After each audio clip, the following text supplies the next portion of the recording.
Natugamba nti olwaleero kkooti yabadde tetegese kuwulira bail application.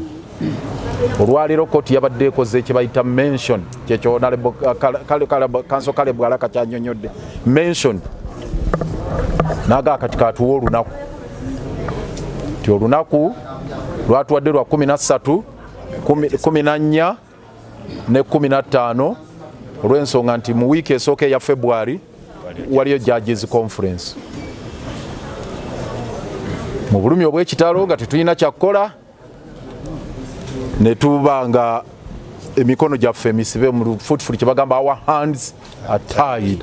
Naye ati toyinza kukola kikugenda maaso nga kkooti ekulagidde nti linda nga 13, 14 ne 15. So mu bulumi obw'ekitalo tetulina kyakukola, katulinde. Tusaba busabi nti abantu baffe babe balamu ddala. Honorable Ssewanyana ali mu mbeera embi, mwongere omumuteeka mu saala Kyabbeeyiru. Era we tumunnyonnyoledde nti omu ku bawawaabirwa nga ye Allan Ssewanyana ali mu mbeera mbi ddala. Kakati ebyo byonna omulamuzi tubimunnyonnyodde, tumugamba nti tetunnamanya oba Allan azze, naye bw'aba wakujja wakuleetera ku stretcher mu ambulance.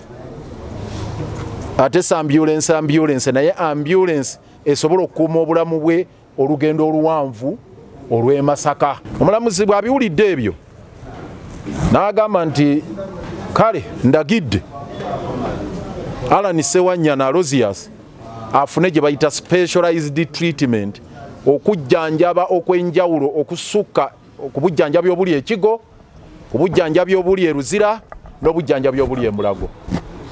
Kati nga bwe mutwongera essaala, bwe mwongera Allan essaala, tugenda kukola ku ekyo nga bapuliida okulaba nti ekiwandiiko ekyo wano bakitayipinga court order, tugende tugisavinge ku b'amakomera n'okulwana olutalo okulaba nti Allan ayongezebwayo.